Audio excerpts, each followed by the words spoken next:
Uh, I'm trying to find a way. How do I show my screen? Sorry, I haven't presented in such a while. Oh, share my screen. So I see that. Um, okay. I just wanted to start my presentation. I just wanted to see if we can have a discussion about the changes that United States have undergone through this couple of months. And we know that from other TESA studies and from many other studies that United States is changing, rapidly changing from prophetically described as a lamb-like beast into a beast that has nothing that looks lamb-like in it. And I just wanted to have a little bit of an overview of some executive orders. Um, I got to half of them, but I think we want to probably um, take our time a little bit and stop on some and have discussion on a bigger discussion on some of them. But before we go into executive orders, I think we want to I just wanted to share this article on G0 Media. I you as you all probably, I assume you all are following the news and you all um, are keeping up with the recommendations that Elder Parminder has been giving. And one of those sources that Elder Parminder keeps coming back again and again is the G0 geopolitical consultancy group. And Excuse me, Lana. Excuse yeah, me. I'm so sorry. Did you want your video on so we can see you? oh, yeah. Okay, sorry, Okay, on the bottom left of your Zoom screen, there's yeah, video. There we go. Okay. okay. I just didn't want to distract from the slides. Can you see the Okay, slides? Can you there see the you slides? go. It's it's yes, now we can. Yeah, Thank okay. you. So, so, so basically, United States, we, the movement, we all are um, almost, um, you know, we have been expecting this to happen, right? This has been prophesied, but as it's happening, it is as shocking and as unexpected, almost as the world is experiencing it. And I just wanted to first go into discussion into a little bit of a prehistory of how Trump. I mean, you probably all know all that, and I just I think it's just makes it for the discussion to give a background of what kind of person he is that brings him to the power that he's holding. And so, according to historian Timothy Snyder, in order for an authoritarian to come into power, when authoritarians come into power, they start with changing the history. They start to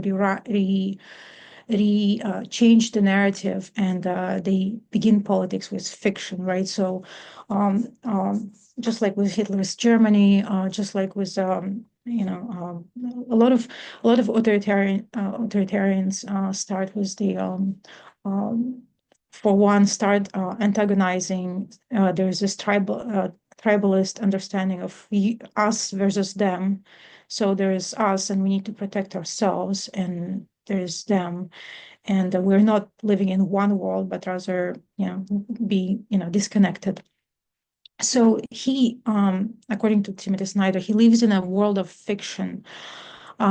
He's a great TV personality, and for him, there is no such thing as lying, and no such thing as lying because there's no such thing as truth.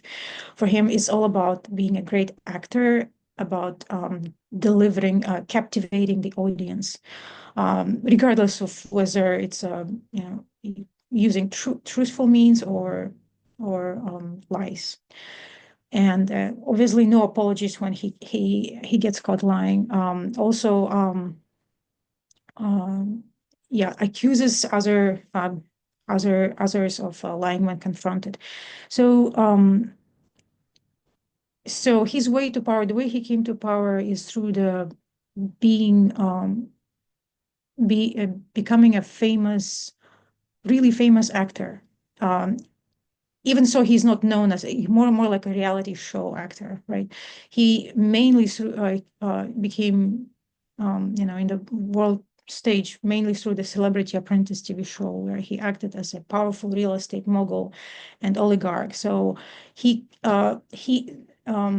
it's interesting that he came to when he started communicating with people, with a public on a with the idea of becoming a president, he started communicate with the world in a different manner than other politicians would, right? So other politicians would do some kind of campaign, a TV, or some town halls, but he's communicating directly, speaking directly to the people, using the means that would reach the most people at the smallest, shortest amount of time, and that is he tweets profusely. That is another reason is that people, the politicians before him were very measured and careful with what they say, how they say, and to whom they say, right? But he's just being plain and spoke in a very unsophisticated language, and that really drew um, people of the rural America to, uh, drew their attention to him. And so he also promises, in his campaign promises simple solutions to really complex problems, and people like to think in simple terms. So like this, the same as conspiracy theories, right? We have a lot of presentations that were done to show that conspiracy theories are really like Albert says, that they come from ignorance, and people want to rationalize. People try to rationalize their world, the things that they're experiencing, by trying to explain it by things that they do know, while there's a whole big world out there that we don't not necessarily are aware of, right?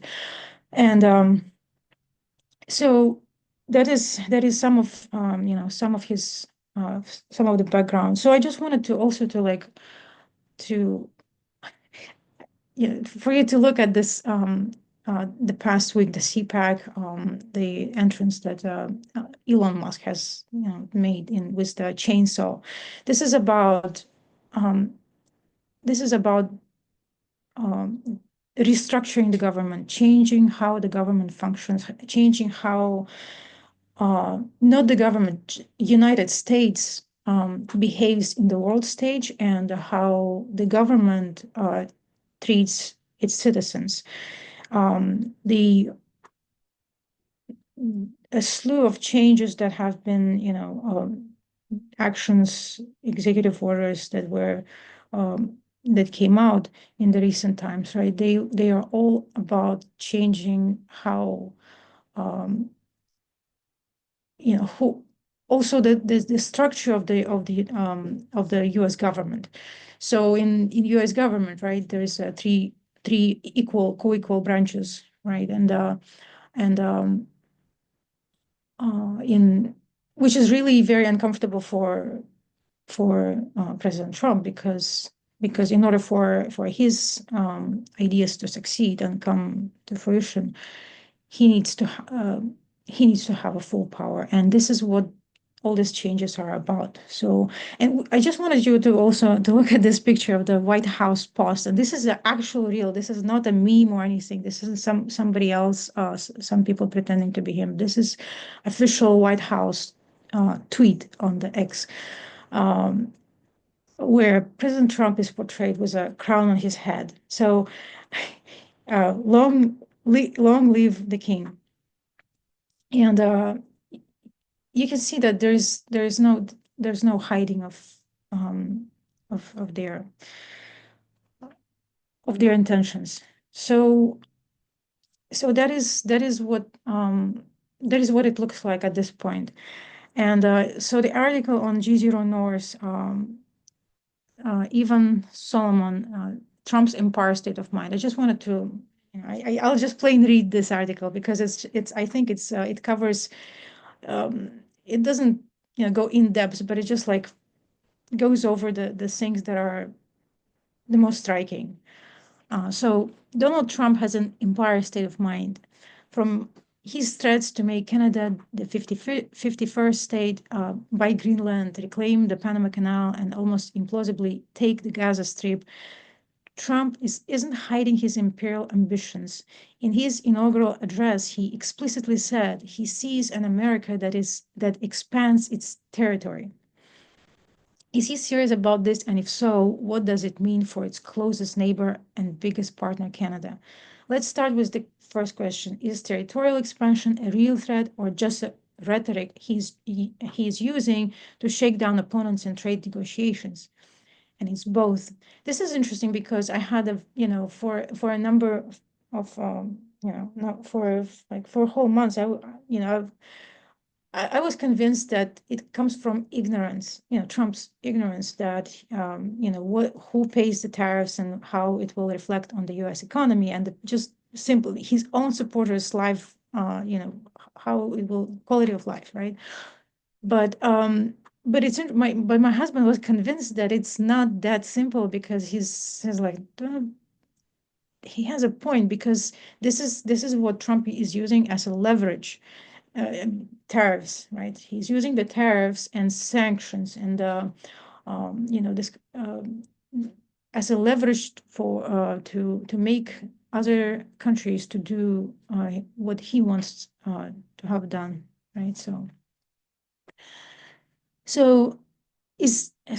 with the first question, is the territorial expansion is a real threat or just rhetoric he's just using to shake down opponents in trade negotiations? And it's both.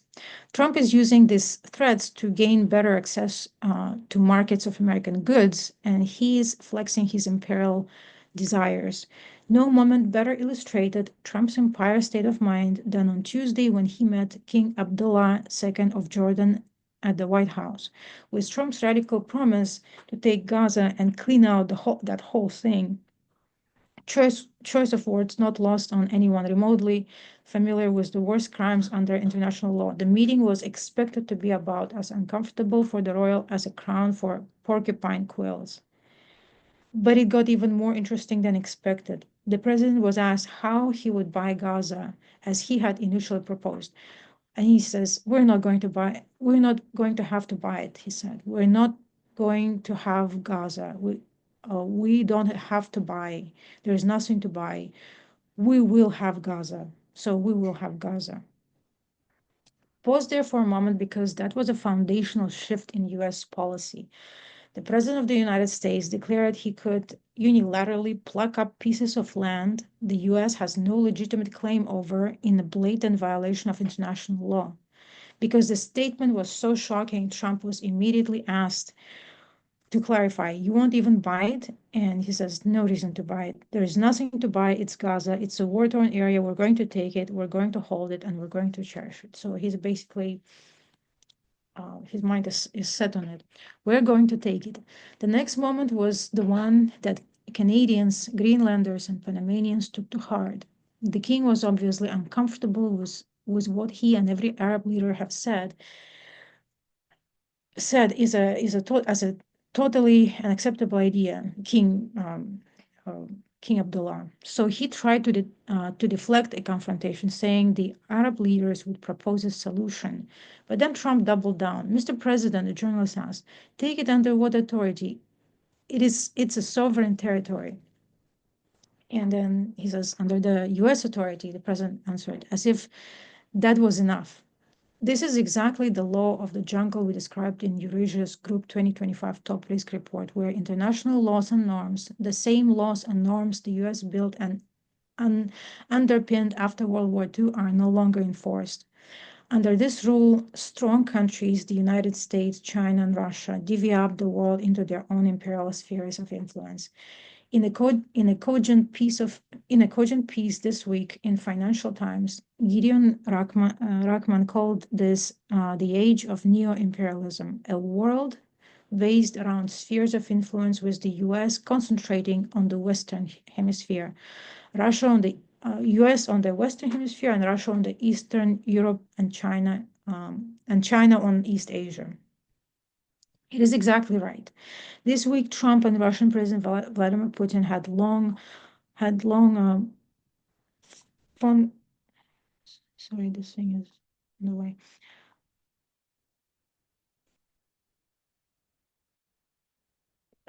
So President Trump and Vladimir had a long phone call during which, without input from Ukraine, so basically they excluded Zelensky out of these conversations. They appeared to unilaterally decide the terms on which the war that Russia started would end, on favorable terms for Russia. So how do we know? Because U.S. Defense Secretary Pete Hegseth says the same day, while he was in Europe, and that Ukraine joining NATO is now off the table, and that U.S. support for Ukraine and European defense is a low priority. Putin must be popping vodka bottle tops. His war aims have been largely vindicated. More importantly, it shores up Rahman's thesis that Trump is reverting the imperial spheres of influence model, where great powers gobble up land in their orbits and let other great powers like Russia and China do it in theirs. The empire state of mind in action. How should Canada read this? On his way to the Super Bowl, Trump was asked by Fox News' Brett Baer whether taking over Canada is a real goal. And he says, yes, it is. Before Trump responded, before sharing his rationale that Canada, in his view, is a leech on the American economy and military, and that he believes it should be the 51st state. So yes, he's serious about it. It's interesting to know that so for United States to come to this time to become so powerful and so mighty, it had to use not just like Ian Bremmer says, it had to use carrot and a stick. You can't use a stick only, because stick only will bring you to the same situation as it will always end with some kind of revolution, right? So and it's not sustainable in long term. And here he's basically shifting the U.S. The way U.S. operates in the world to the stick only model. I will do it because I can do it, and you can't stop me. There's nothing that can stop me, right? Because I'm powerful and you're not. So again, not to be a scold, but facts should matter here. On that day, Trump's rationale for taking over Canada was a 200 billion deficit. That is wrong. According to stats, Canada in 2023, the trade deficit was 94 billion, which includes the cheap energy Canada supply. So there's a lot of, so every time when United States, when the countries help each other, there is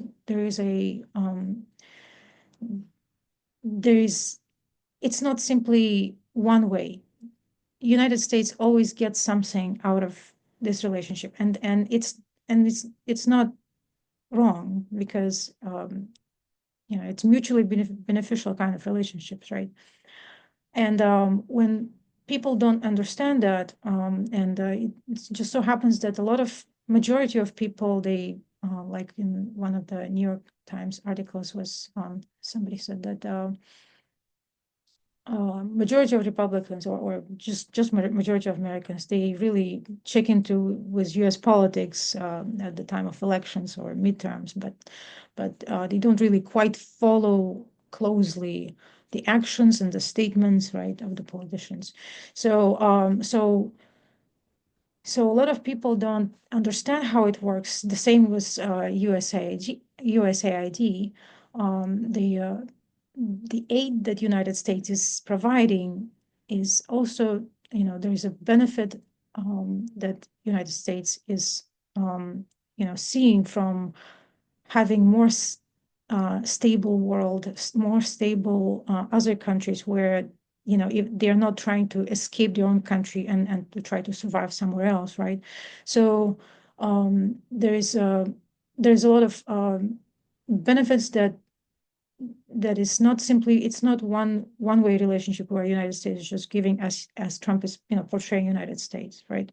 That America, constantly giving and nothing is, getting in return, which is absolutely not true. In fact, argument could be made that it's America gives less, I mean, benefits more than what it provide, what it gives in return. So, but that that is a side issue.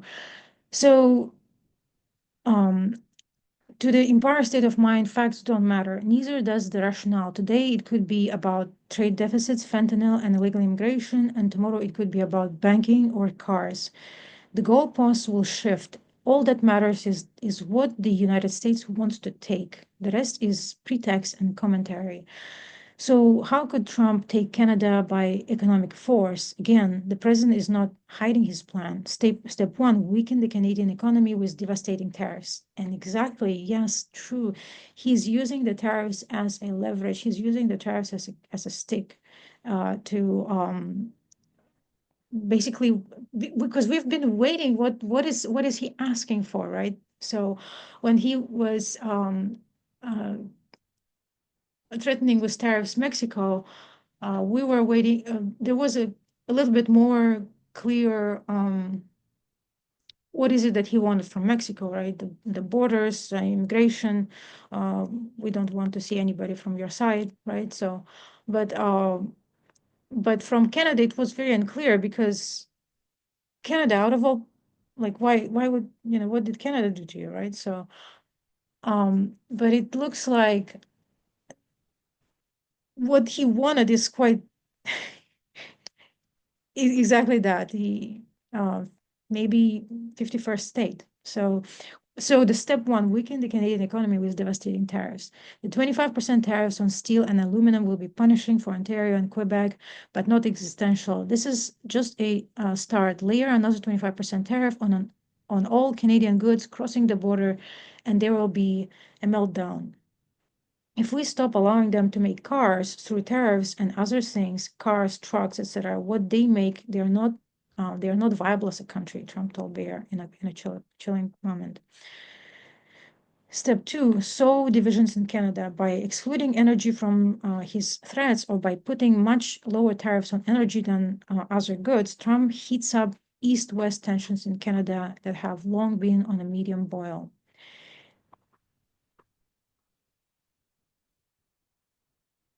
It also has the benefit of self-interest. The US needs Alberta energy for its Midwest refineries.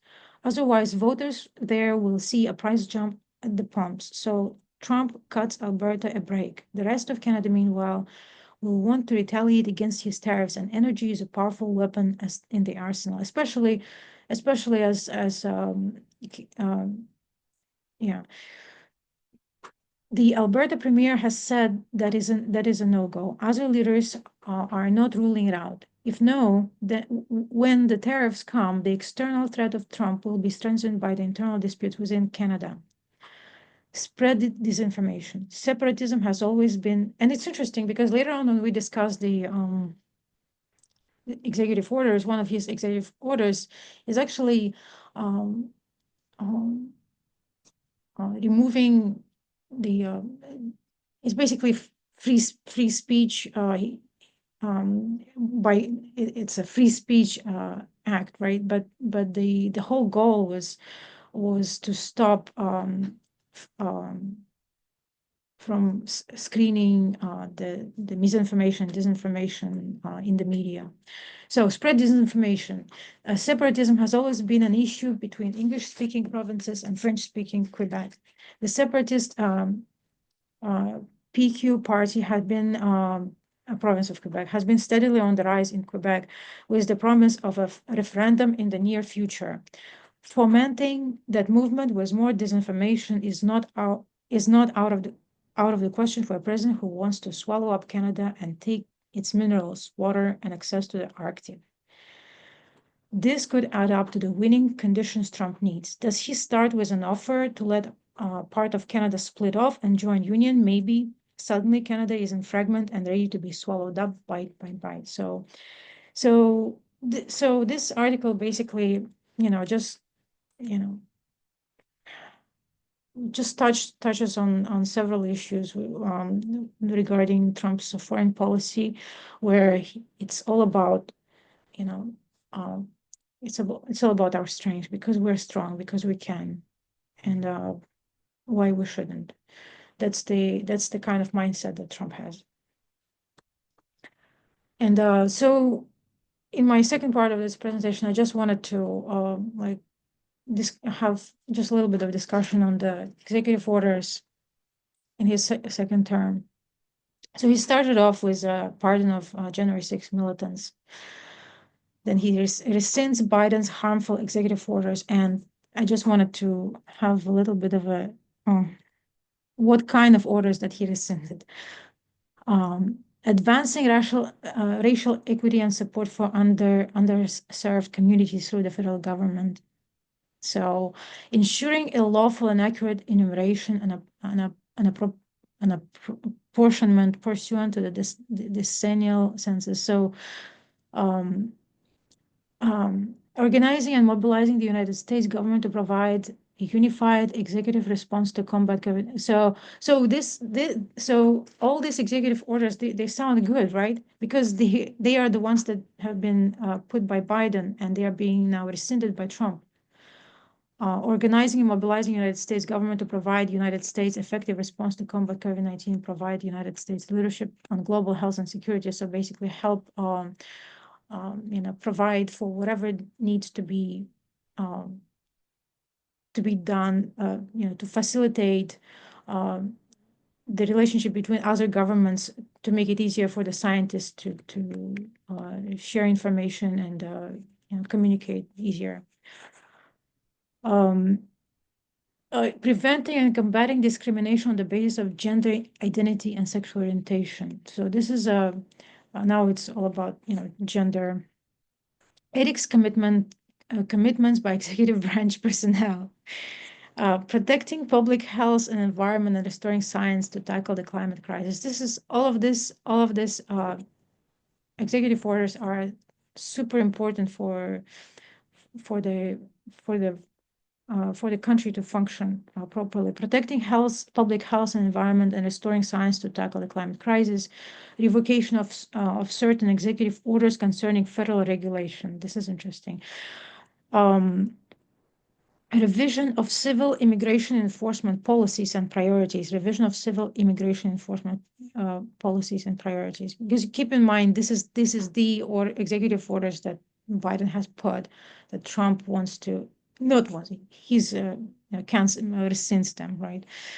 Ensuring equitable pandemic response and recovery. So, like right now, and this is not part of this discussion and didn't end up being in this presentation, but the CDC have been ordered to not publish the data, weekly updates on the status of statistics, because usually they weekly they put statistics on how many people, let's say, caught flu, all the disease statistics, right? And now with this kind of orders to not publish this data, it makes it people. I just realized, me and my husband, I was telling him that we should now start wearing masks, because we don't know for sure if it's not a big deal. And how do you protect yourself? There's a tuberculosis outbreak in the South, right? There is a bird flu that is there's a likelihood that it's gonna, can expand. Um, then we, since there's no communication from CDC to keep the population updated, um, and right, so we're really, we just basically the Americans are living their lives like nothing happened, and meanwhile, the pandemic might be about to start, right? So, ensuring equitable pandemic response and recovery, establishing the COVID-19 pandemic testing board, and ensuring sustainable public health workforce for COVID-19 and other biological threats. So all these people that have been working on this, to try and bring this, uh, pandemic, proper pandemic response. Now, when there's yeah, the government is now being, cut down and shrunk, being in the process of shrinkage. The even the thing is that we need to understand is that even before this happened, uh, there was shortage in the we were not, it wasn't that government had too many employees. It was the other way around. We needed more. Attention to what's to this emerging possible threats, biological threats, possible pandemics, epidemics. But now with cutting the personnel that we had, that makes it really hard to to handle the to what's coming. So I don't know what's coming, but I just based off of the of I follow some scientists, and it just becomes that we have to try and track it down, this information ourselves, instead of going to the known organization that we know where we can get reliable information. Now we're reliant on trying to find who can I trust, where can I, what sources can I go to. So another one is the restore of. So those are the Biden's harmful executive orders that he rescinded. Then restores, so this executive order 14 149 restores free speech. So to put it in very simple terms, basically no such thing as misinformation, disinformation. Don't censor for those, and let go. Basically, free speech. That's what we want. America First, another executive order that is probably needs more attention, but so this the other one that follows is the NDI programs. Well, it's very, very much expected from this administration. And Executive Order 14152, holding former government officials accountable for election interference and improper disclosure of sensitive governmental information, rescinds security clearances for. So this executive order is very interesting because it just shows the pettiness of of this administration. So it rescinds the security clearances for former CIA directors, deputy directors, and other former top-ranking intelligence officials that had signed the letter um, uh, 4 years ago that Trump showed misleading and inappropriate political coordination with Joe Biden. So basically, they were the ones to show that, be involved in the investigation of the people in January 6th, if I remember it right. So about the free speech, I think I put this on the free speech. Over the last 4 years, the previous administration this is the free speech, I think, executive order. Um, Previous administrations trampled free speech rights by censoring American speech on online platforms, often by exerting substantial coercive pressure on third parties such as social media companies to moderate the platform or otherwise suppress free speech that federal government did not approve. Under the guise of combating misinformation, disinformation, malinformation, the federal government infringed on the constitutionally protected speech rights of American citizens across the United States in a manner that advanced the government's preferred narrative about significant matters of public debate. Government censorship of speech is intolerable in a free society. So basically, uh, it's loosens the hands of the companies to not, they don't need to censor for any misinformation, disinformation. So the executive order 14153, unleashing Alaska's extraordinary resource potential, removal. Actually, I just wanted to make a comment that if you have anything to say or comment, feel free to just speak up and to unmute yourselves. So unleashing Alaska's Yes, extraordinary. Lana, Yeah, go ahead. this is Jackie. Hi, Happy Jack. Sabbath. Happy Sabbath. I'm glad for what you're sharing with us. As you've been relating many situations here with what we're seeing outwardly now with what's happening with the Trump administration, it's a shock and awe. It, Yeah. it's it's to keep the people, like things are happening so fast that you Yes. can't even keep up with it. Yes, exactly. This And, is and also, that creates fear in people. yeah, and this is also a part of a strategy because Steve Bannon, according to Steve Bannon, he said he had this expression, and I'm sorry, I'm dyslexic, so and I remember Trump, Steve Bannon saying something between the lines that we need to come hard and fast, hard and fast, or basically flood the zone. That's the term, flood the zone. Uh, it-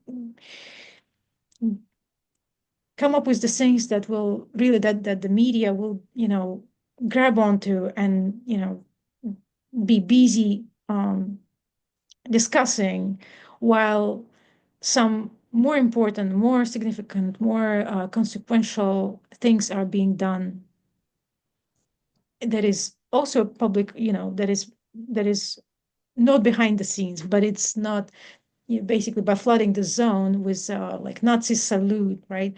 So that the media is busy talking about it, and there is it's an important, it's an important thing to follow.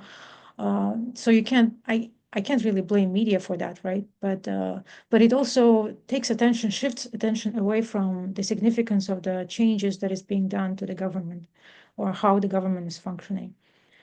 So that is like, very astute observation, Jackie. So, Yeah, exactly. What I see too is, with this kind of technique, um, the shock doctrine, as Donna says, it leaves people totally unprepared, yeah, and you know, to how to even be ready for any of these events that are taking place right now because of things happening so fast. yeah, And like I said, it creates fear because people don't know what to do. yeah, We know we're looking at it prophetically to be ready for what is coming because we know what God is showing us and the yeah, time that we're living in. So, for my own self, my individual life, it's like be prepared day by day by studying what God is giving us in the light that we're receiving now. yeah, And in this way, we're not going to be overwhelmed because we do know what's coming. But yeah, these events they seem to be all working, they're working together, the things that are happening with Trump. And Musk because they're the ones that are standing out the most. Yeah. They're the ones in control. They have all the control, and what do the people have? Yeah. And so, how do you prepare for that? This is I really like that you touched on this subject is because um George Conway, Conway's husband, if you remember, Yes, I do know that. he's also one of the, if I may be wrong on this one, but I think he's also one of the founders or sponsors of Lincoln Project. And he says, he points to this, he actually alerts, in the news to this problem is that, the judges, right? So we rely, so, Trump's, such and such, he put a temporary block on Trump's executive order or such and such action, right? But we put faith in the judicial system, but the one who enforces, George Conway brings out the problem is that who enforces the court orders is the executive branch, and they Exactly. basically report to whoever, to, well, now is FBI is Cash Patel, yeah. So it's all executive branch, and Trump is the head of the executive branch. So basically, the moment when Pam Bondi decides that, we're done with it, we're not doing, you don't have to comply with the, judge um, orders, right, court orders, then really there's nothing American people can do except for taking it to the streets. That would, according to his words, taking it to the streets, which in our understanding is the beginning of the civil war, right? Revolution or civil war, and there's and it's interesting to know that the if you look at the if you remember Luigi Mangione, right, the person who shot the United Healthcare CEO, when he did that, the news were laser focused on how, on how immoral it is to kill, whoa, this is, he's a murderer, so and so, and they were trying to portray him in a negative spotlight. And I'm not saying he's, obviously he's not, he's a murderer, but what media didn't did, the media was shocked to see the comments, and the comments were all coming from the right and left, and they were all in the same voice.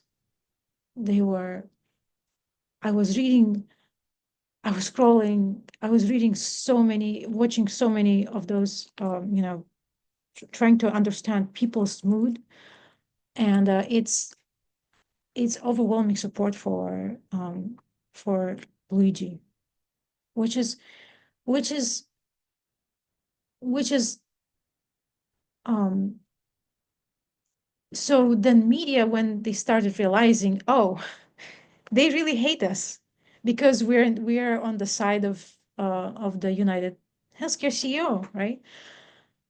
Then they started changing the narrative, saying that, starting to present that, yes, certain media outlets to present that, how they, and very, predatory practices of health insurance companies.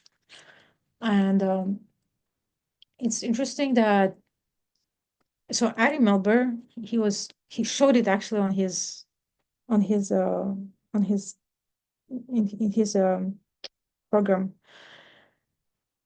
that before it was right and left, right fighting against left, but there is also this dimension now that is opened up, is top against bottom, or bottom against top, top and bottom. So what we're coming to is this, the growing dissatisfaction on both sides, on from against the against the system, healthcare system, against the system, against the rich people. And there is a growing dissatisfaction with Musk being in the picture, because he's a billionaire. He's not like majority of Trump supporters, right? But it's the problem that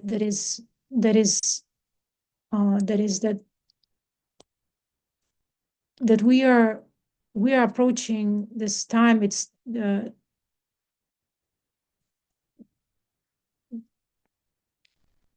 close. We're approaching this. It's more like this isn't simply a civil war of right against left. It is a civil. It's like everybody against everybody. Not obviously everybody, but it's much more complicated than right against left. What I'm trying to say is that before, at November 5th, it kind of peaked, right? It was all about equality versus inequality, patriarchy versus patriarchy versus feminism. Um, uh, and now there is no clear delineation because the same people that are against Trump can be also for Luigi, and they can be, and in the same group with the people that are against equality, right? So so it becomes really mixed. And if you remember that, according to in the our foundational understanding is that the everlasting gospel produces two groups of people, and these two groups were produced and culminated at November 5th. And I mean, they were produced throughout from 2014, right? Culminated November 5th. And and now it's no more simply two groups of people. It's now, which to me, I think it shows that um, we are in a it is extremely hard for a person who hasn't learned of about what's right and what's wrong. When the person arrives uh, to this day and age, it's not possible for them really. I mean, it is possible theoretically, but it is practically they will not be swayed from their. So it's a far cry from saying, oh, unfortunately egg prices didn't drop but went up, right? To saying, and I don't, that's why I don't like Trump, to saying I stand with humanity and against injustice, right? It's completely different. So people can be regretful of their choices, but their regret um, is not because they actually understood why. It wasn't about the eggs. And this is where also I believe that there's, again, this is my belief, maybe it's not important. But anyway, the thought that I just wanted to us to think about is that when we are approaching the close of probation, this is we're the the people are, they're not simply divided, they are diced. So it's not simply two groups of people. Well, obviously, from the prophetic standpoint, from the standpoint of the um, Nethinims and the world, it's still two groups of people, right? But from the standpoint of who is you know the what this population consists of, that might be fighting, could be on the right side, could be on the wrong side, right? But they are diverse, and they are not the same Trump supporters can be now changing their position, but it's not the same as being repentant. Being repentant because your prices went up on eggs is not the same as being repentant that I didn't understand how much it affects people around me, how much it affects my fellow human beings. because it's not simply about prices of eggs, right? So, okay, sorry, I just went into this. So, executive orders that we have um, unleashing Alaska's extraordinary resource potential, removal of protections for Alaskans' wildlife refuge. So, a lot of this unleashing America's energy potential, withdrawing a number of Biden's executive orders that protected people and climate. So, a lot of this are to facilitate, the energy. Uh, so, we were in the Biden's administration, we were committed to try and shift and favor clean energy, right? And in Trump's administrations, the opposite, just go for you know any energy potential that we have. Yeah, withdrawing number. So withdraw from, that's another one, 141.55, which is withdraw from the World Health Organization. This is another very interesting, is that it comes from the, also, I believe, from the understanding that um, it's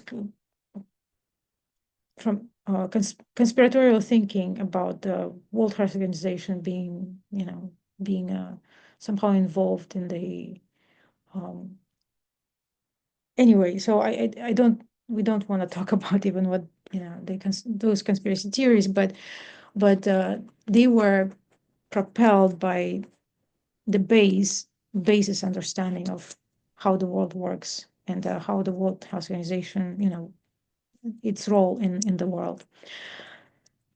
So, but it's interesting that the benefits that we get from World Health Organization is that we, um, the drugs, right? The drugs, they have brand name, and then they have international name.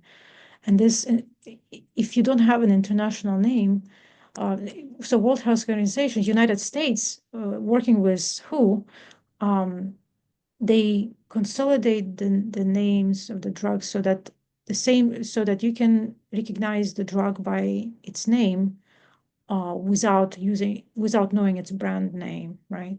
So, and that is very useful, and that also requires resources to, for this to happen.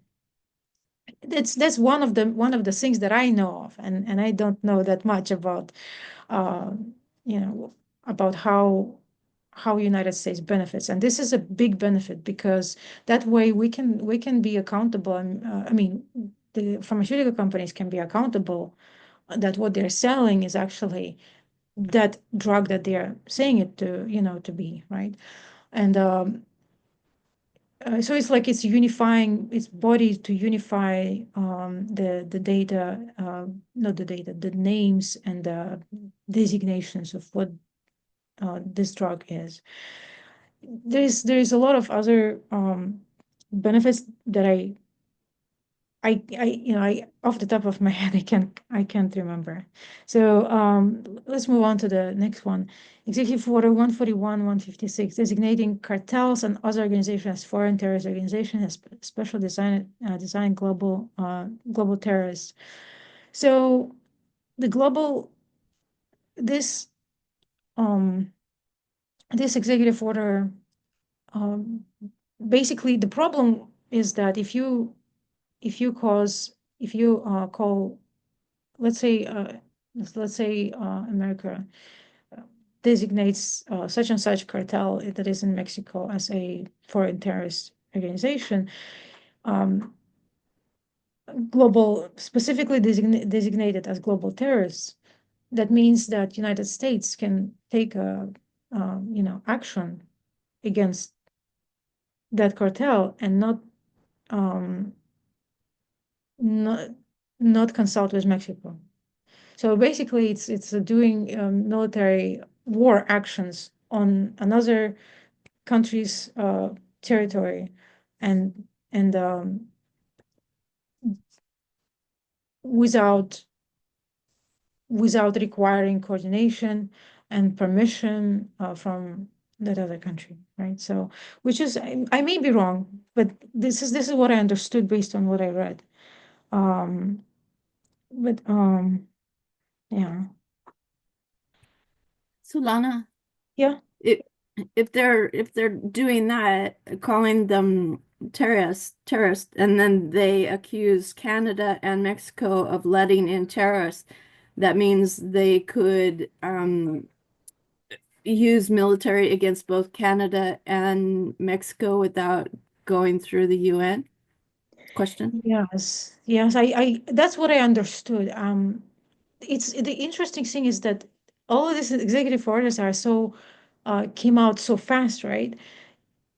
There is very little opinion that you can um you can see that you can find online, because people are just the media is not focusing on these things, while this is it is important, it's super important, right? But in any other president's administration, it would have been like something very, you know, very um unprecedented, right? But this is like one of many, and that's why, like, the attention is not given, enough attention isn't given to fully understand the implications of this executive orders. Right. So Thank that's you. another, exactly what Steve Bannon was talking about, flood the zone. So Right. yeah. Love this. So another one is this, the following one is 14156, declaring a national emergency. So this is an interesting one. By the national, so, okay, the purpose is energy and critical minerals identification, leasing, development, production, transportation, refining. So we need reliable, diversified, affordable supply of energy to drive our national there. And then so United States has the potential to use its unrealized energy resources domestically and to sell to international allies and partners an affordable supply of energy. This would create jobs. So basically, a lot of this language is so sometimes like harmless for somebody who doesn't read a lot of government documents. In fact, this is probably like the first time I started reading them, so up close and personal. If you have any ideas, because I think it sounds um yeah. Oh, okay. So we need a reliable, diversified, and affordable supply of energy to drive our nation's manufacturing, transportation, agriculture, and defense industries, and to sustain the basics of modern life. If you could let me know if I'm out of time, because unfortunately I don't know where my watch is. I think you still have 30 minutes. Oh, 30 minutes, okay. So Yeah.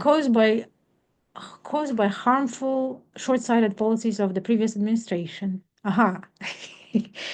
Our nation's inadequate energy supply infrastructure causes and makes worse the high energy prices that devastate America's there. This active threat to American people from high energy prices is exacerbated. Um, so by declaring the national emergency, if I remember correctly, this would create jobs, economic prosperity for Americans.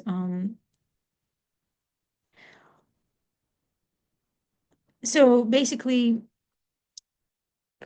from what I understand, do any of you have any idea? Because it seems to me that this is about the national, when you declare a national emergency, so including national emergency. So it seems to me that it unleashes um, how the rules by which they can look for resources, instead of for one thing, he already rescinded a number of protections for the environment, right? But for another thing this is about other things that are, to me, it's a little dark, so I don't know if I'm correct. But I think they're talking about not a national emergency, but a national energy emergency, which is different. So Oh, yeah, then yeah, they're yeah, yeah. talking about, National energy. Yeah, yeah. that's right. Yeah, but So they're but talking about opening up the national forest and all the protected yes, places to be able to but drill. it's interesting that, I mean, if he already rescinding um the protections for environment, right? How why is there a need to declare to make this executive order? Maybe those executive orders don't cover as deep as, as this one. Maybe Yeah. Sorry, I'm not a good source. they're trying to cover all their bases and make it so everything's open for them. Yeah. Oh, so unfortunately, I think I mislabeled the number executive order about the cartels, and I talk a little bit more. I mean, I have a copy from NPR of the article, some of the excerpts from this article on NPR about the cartels, designating cartels and other organizations as foreign terrorist organizations, especially designated global terrorists. So the order says cartels are a national security threat in a way that traditional organized crime is not. They have conducted a campaign of violence and terror through the Western Hemisphere with destabilizing effects, including a flood of deadly drugs, violent. So this is what the order claims, right? That this mm, cartels campaign violence, terror through Western Hemisphere, destabilizing. It's interesting that it says through Western Hemisphere. That I mean, drug cartels. I mean, cartels. The, not only Western, yeah, but yeah. It also says the cartels, as well as two transnational gang rooted in Central America, pose a national security threat to the US, and it says it is American policy to ensure the total elimination of this organization presence in the US. The order instructs the US, the State Department, to recommend within 14 days whether to designate cartels as foreign terrorist organizations. What would a terrorist designation do? The US government already has tools, including criminal charges and sanctions, that it can use to go after the cartels. A terrorist designation would broaden a terrorist designation would broaden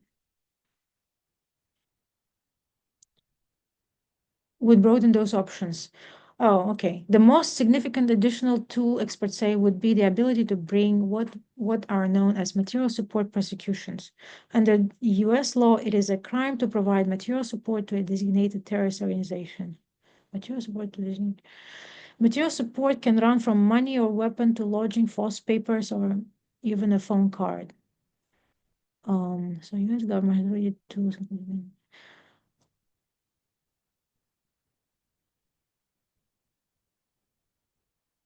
Material support can run from money, weapon to lodging, false papers, and even a phone card. In the context of drug cartels, prosecutors could potentially use this charge against a whole range of actors, including cartel members, the street gangs in the US that sell the narcotics, as well as anyone who provides financial logistics. Oh, yeah. So basically, people that have anything to do with those people that are designated as global terrorists will have less protections and more less protections than they would have if it was just a regular criminal, if they were, were to assist a regular criminal.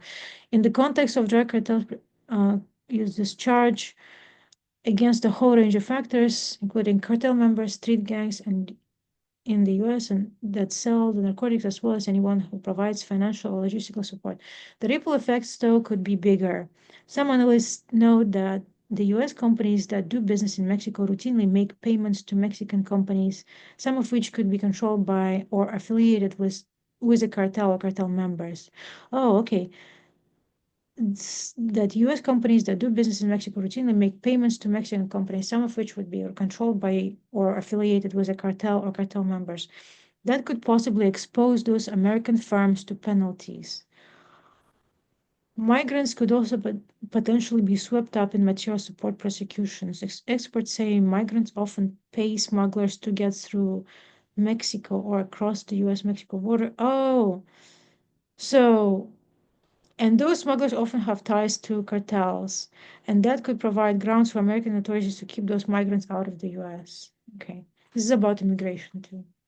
There have been questions about whether terrorism designation opens the door um, to possible unilateral military action by the United States on Mexican territory. This is just now, Christine, you just brought it up. The U.S. president has the authority to conduct military action. A designation wouldn't change that, but American military strikes inside the Mexico would be a major step, and Mexico had made it clear it opposes any such action. So,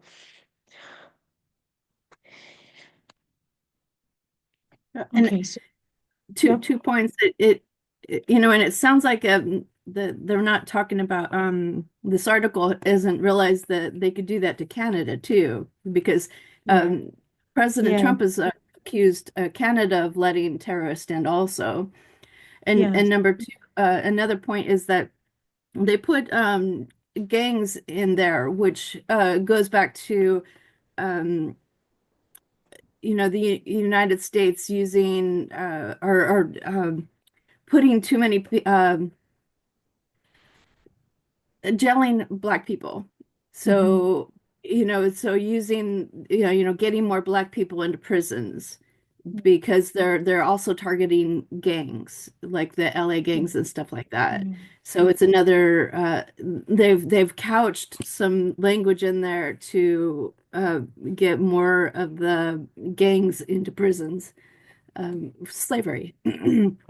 So they've really they're this the stuff they're putting in these executive orders is covering a whole lot of bases.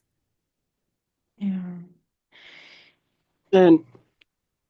And also yep, like with the national emergency powers, there are about like 136 of them that the president cannot access when it's just like without an emergency.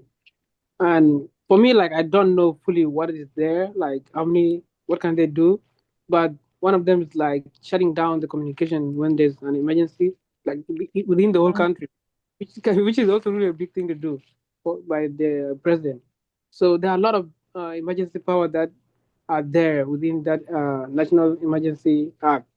Uh, I mean, you can read more on it on Wikipedia, but it seems like it has a lot of powers inside there, which like the Congress cannot intervene. But if they want to intervene, they have to like join together uh, to uh, to stop the president from doing that by also like making another act to combat that, which is also take long time. So it is really really important to see what is within that those emergency authorities by the president. But Trump is now using them. Well, like they're really powerful, but he's like, oh, I can use them without even approval from Congress. So why not? So and also right, like with the U.S. like in invading another country like Mexico or Canada, it has to be approved by the Congress, of which he cannot yeah, just do. He cannot do that with the emergency powers. But also, it seems like the loophole for him to invent in other countries without even using Congress by just declaring emergency power. That these people within this country are a threat to us. So if the government of that country is not allowing us to do so, I'm going to declare an emergency, or which I can go around that without being like the Congress approving. But if the Congress is like, hey, we need to approve that, that's not under the law like bad. I need to protect the people, You can't say anything about that unless it will take for Congress to calm down a long time. And if the people are not on your side, even if Congress want to act, if the people are not on your side, it is really difficult. And Trump have seen that he can use that one, that he can use power, he can use those powers, and he can also use people too to wield his power. If any member of the Congress want to do something like, okay, I'm going to call you my mom, and they will attack you at your house. yeah, And when you see like even your neighbors are like against you, I mean, it's really hard to come out of that. So Right. yeah, Didn't they test that in his last uh when he was in power last time in Oregon during those protests?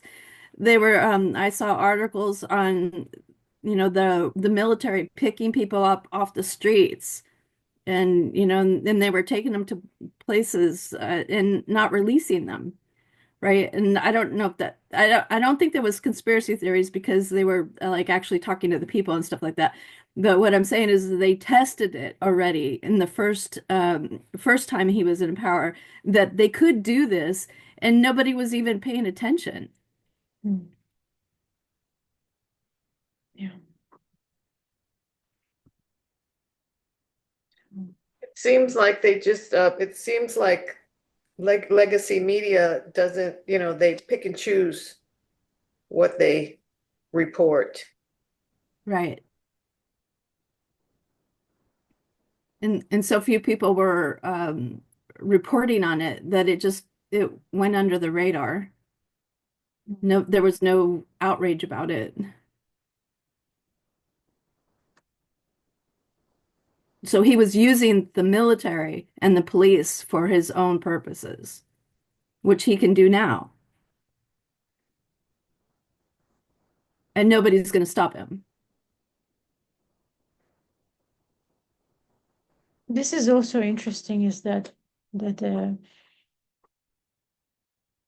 consolidation of power all in executive branch and Congress and judicial branches now they really can't, you know, they really can't do much, and there's not much opposition on, yeah, right, so it's unfortunate.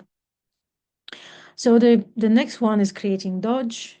So is establishing and implementing the President's Department of the Government Efficiency, and purpose establishes to implement Dodge agenda by modernizing federal technology software to maximize government efficiency and productivity. But like, you see, the language, we don't.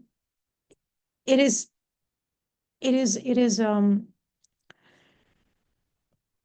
What it's what it actually means is like now we're finding out, right?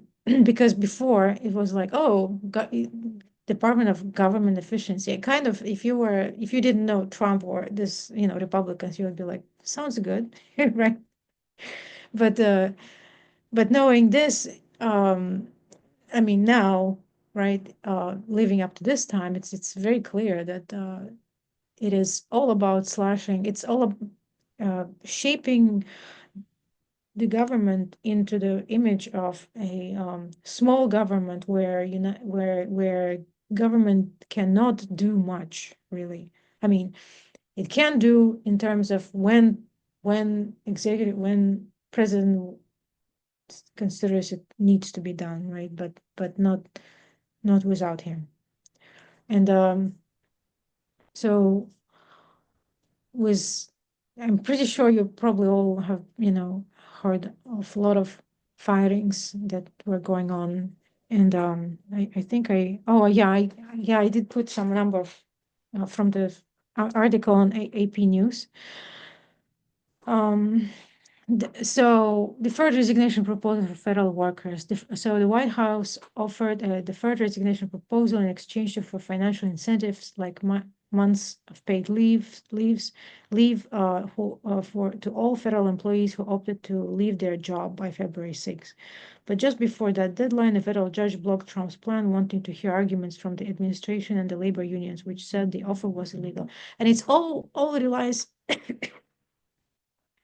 the so the discussions right now are all about what happens when Trump figures out that he just really, you know, he doesn't need to come. Not to say doesn't need to, but he does. Because the courts are they don't have the power of their own to enforce the court orders, right?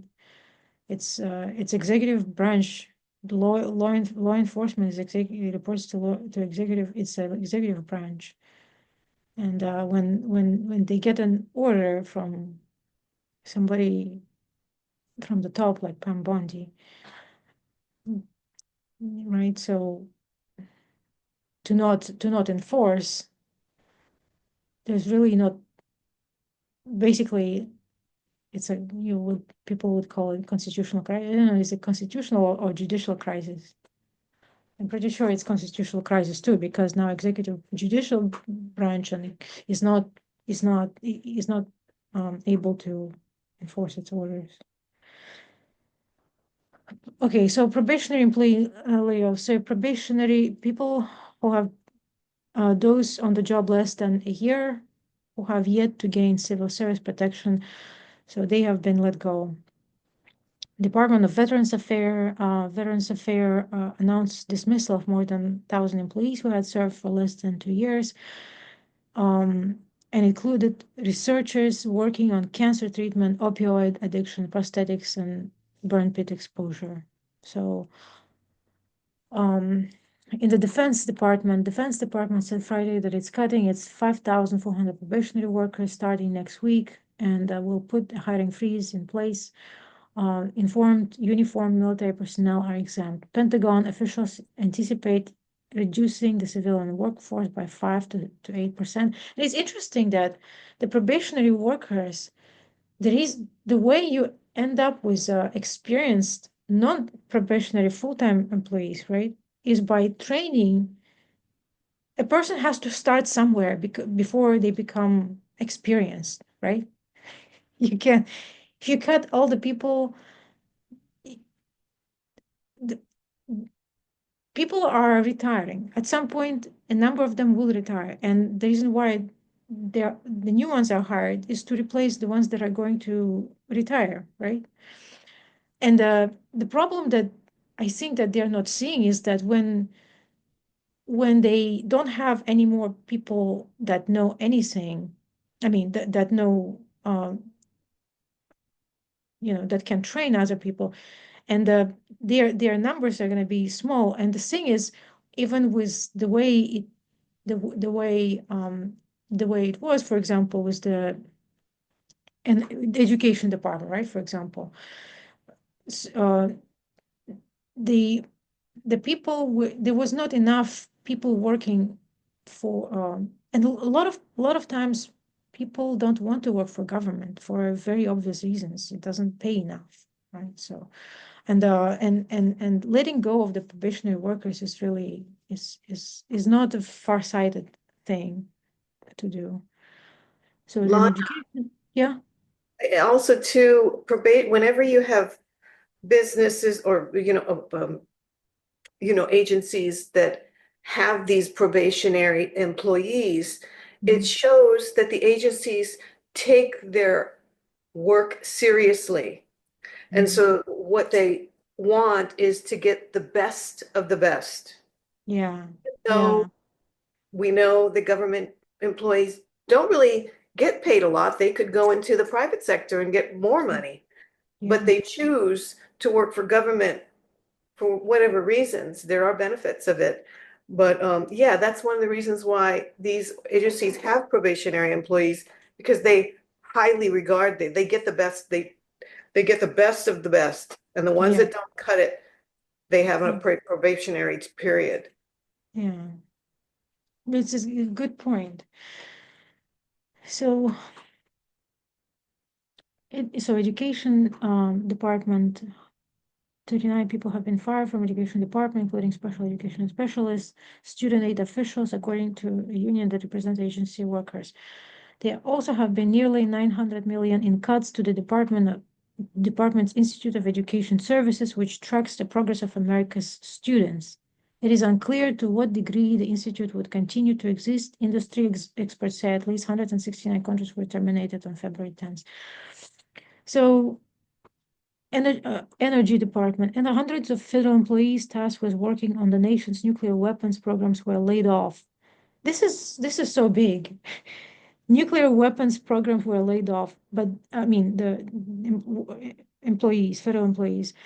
But that move was largely rescinded hours later, according to a memo obtained by AP. This U.S. officials the 3 U.S. officials who spoke on condition of anonymity for fear of retaliation said that as many as 350 employees at the National Nuclear Security Administration were ousted, with some losing access to email before they had learned that they were fired. Right, so this is unprecedented. Energy Department, hundreds of federal employees tasked. This is what Dodge has been doing. So just to remind people of what I'm talking about. Hundreds of federal employees tasked with working on the nation's nuclear weapons programs were laid off on February 13, but that move was largely rescinded. Okay, yeah, that was just now I read. Energy Department, Department of Health, again, more than 5,000 probationary employees were cut. Probationary employees were also fired at the public health agencies, including National Institute of Health, the Food and Drug Administration, the Centers for Medicare and Medicaid Services. So Department of Homeland Security, it's interesting, right? They want to don't they want to expand the Homeland Security to facilitate their agenda, right? But at the Department of Homeland Security, 405 people were identified as probationary staffers were let go. Okay, it's 400 people. Half of those cuts were from FEMA. Then little over 130 were let go at the Cybersecurity Infrastructure Security Agency, which oversees nation's critical infrastructure, including the federal efforts to secure election systems.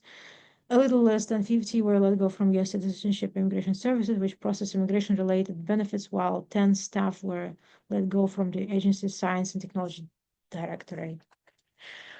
So IRS laid off thousands of probationary workers, national parks. The firings were, okay, seasonal workers are routinely added during the warm weather months to serve more than 325 million annual visitors. Yeah, National Park Service.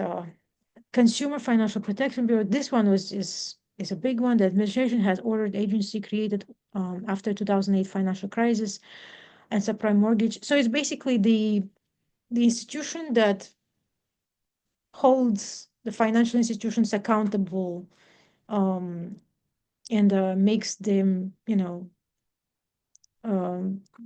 accountable for their relationship with their clients, right? And oh, to stop nearly all its work, effectively shutting it down.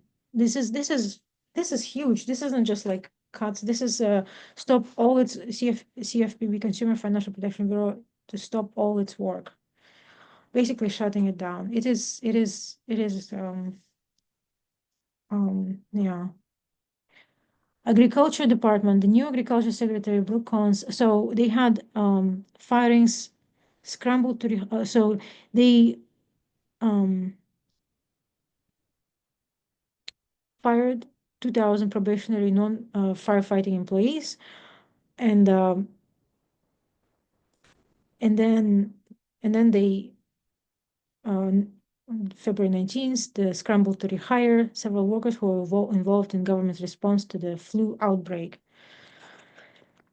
All right, so federal grants and loans.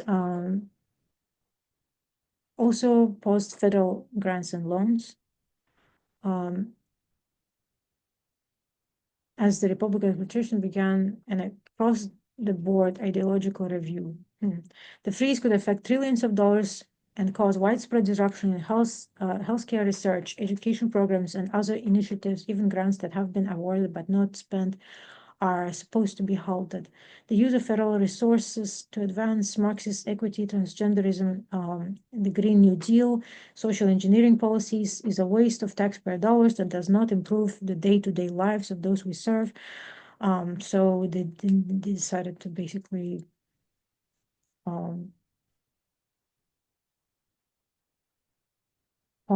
pause this a number, I don't know how many, but looks like a lot of them. Inspector General Trump has fired 17 of them, including the watchdogs he appointed in his first term. At least one Democratic appointee, Michael Horowitz, at the Justice Department was spared. Trump told reporters that it is a very common thing to do, that he would put good people in there that will be very good. Yeah. Department of Justice, in the normal, it's normal for political appointed U.S. attorneys to be replaced, but it's not standard to for career prosecutors to be ousted with a change in administration. The Justice Department said last month that it has fired more than a dozen employees who worked on criminal prosecutions of Trump by special counsel Jack Smith's team.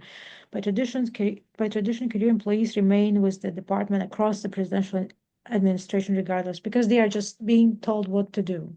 So they are not supposed to be political. And multiple senior career officials were also reassigned. Yeah. Okay, this is another one. This is probably a little bit bigger one. Let me just quickly exit and see. Oh, I have 12:30, yeah.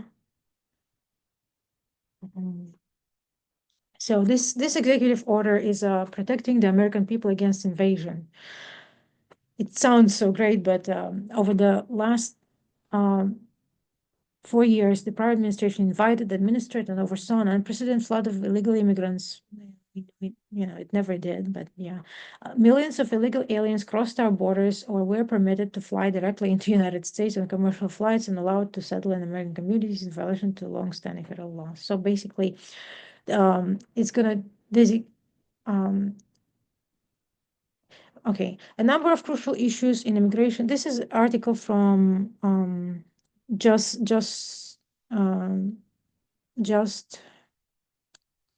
law justice. This is it's a pretty big institution. A number of crucial issues in immigration law and policy now turn on the meaning of a previously little noticed term in the Constitution: invasion. The Trump administration and some red state governments claim that illegal immigration and drug smuggling across the southern border could qualify as invasion under the Constitution and the Alien Enemies Act of 1798. If this ill-founded argument is not rejected by the courts, it would have dangerous and far-reaching implications. Among other things, it would empower the federal government to detain people without charge or trial and open the door for states to engage in war with neighboring foreign nations without congressional authorization. Yes. In a newly issued executive order, President Donald Trump claims that the illegal migration qualifies as invasion, thereby giving him power to shut down all or nearly all legal pathways to migration across the border, or even in violation of laws enacted by Congress. He cites the guarantee clause of Article 4, Section 4 of the Constitution, which states the United States shall guarantee to every state in this union a republican form of government and shall protect each of them against invasion. So basically, the government protects the states from invasion. Trump also claims that the supposed invasion authorizes him to use Alien Enemies Act of 1798 as a tool of mass detention and deportation. The Alien Enemies Act of 1798 is a component of the notorious Alien and Sedition Acts, the only part of that legislation that remains on the books today. The Alien Enemies Act allows the detention and removal of migrants only when there is a declared war between the United States and any foreign nation or government, or any invasion or predatory incursion is perpetrated, attempted, or threatened against the territory of the United States by any foreign nation or government. In that event, the president is given the power to detain or remove all native citizens, denizens, or subjects of the hostile nation or government. So basically, this claims that illegal immigration and drug smuggling amount to an invasion are so contrary to the text and original meaning of the Constitution, would have destructive implications if allowed to prevail. The founders were clear that the invasion clauses of Constitution refer to organized armed attacks. So yeah, So, Lana, yeah. thank you so much. We're running out of time. Okay, sorry. That's okay. It's been a great study, and I'm glad we were able to review some of the details of these remarkable, unprecedented type of executive orders. If you would like to close in prayer, and then we'll have a closing hymn, and then we'll take our break and be back at the next hour. Okay, thank you. Whatever that would be for everybody. So it would be 12 o'clock Central. Okay. Dear Lord, thank you so much for your love and kindness. Thank you for protection. Thank you for the message that you're giving to us. Thank you for being, this is such an honor to be in the movement, such an honor to be so close to you and to know what's coming and have the comfort that comfort of in knowing that you are in control. Lord, please help us to be prepared. Help us to be prepared as it relates to us. What should we do? Help us to be wise in our relationships with people, to be the best people that they have met, the most, the kindest, the best people that you would like, that could represent you, Lord. Please give us, bless us for the rest of the Sabbath day and help us to prepare for the divine hour. In Jesus' name, amen.